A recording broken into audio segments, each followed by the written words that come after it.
Hungry right now. Are you? Get my yogurt. If you're like me, the rainy weather in our area makes you thankful for our modern infrastructure. And to learn more about how Sacramento was lifted to keep us from flooding, we are joined now by John Milligan, an underground tour guide for the Sacramento History Museum. Good morning, John. How are you?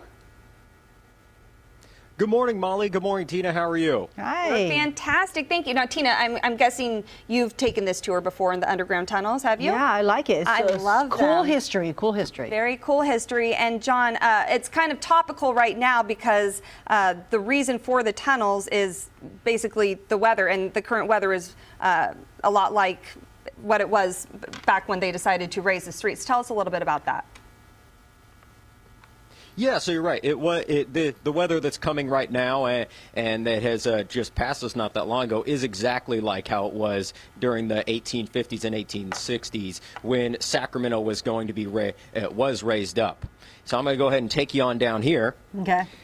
Now we're approaching down closer to the original street level, and this is the underground we're in right now.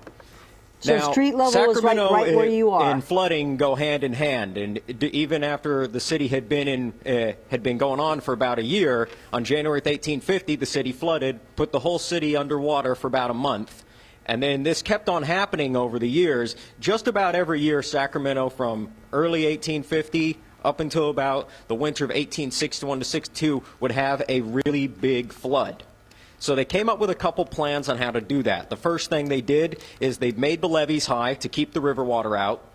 Then when that didn't work out so great, they raised up the streets. Then they went ahead and, of course, they would raise up the buildings. And that's where we are right now.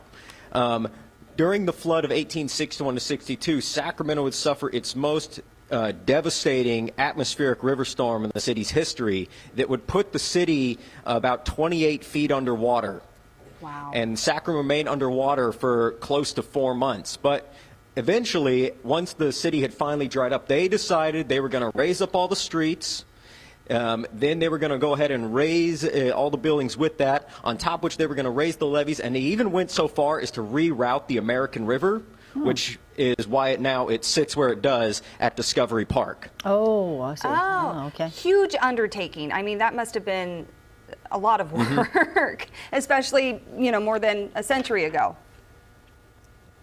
Oh, yes, it was definitely a lot of work, and everybody had to get involved in one way or another.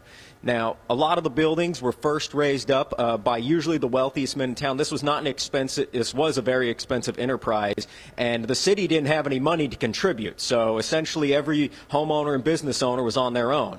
And if you chose to raise up your building, we're at the B.F. Hastings building right now, right on over here, you also would have paid to have your portion of the street and sidewalk raised up as well.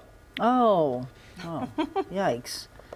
So, John, tell us, if people want to take one of these tours, they really are so neat. What do they need to know?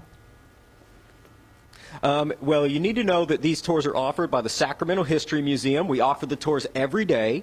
In fact, today I have 6 underground tours available starting at 11 o'clock and going until 2:30. Excellent. All right. Excellent. There's information on your screen there if you're interested. Again, that's an old Sacramento. A lot of history there. Thank you so much, John. All right. You have a great day, Molly and Tina. You too.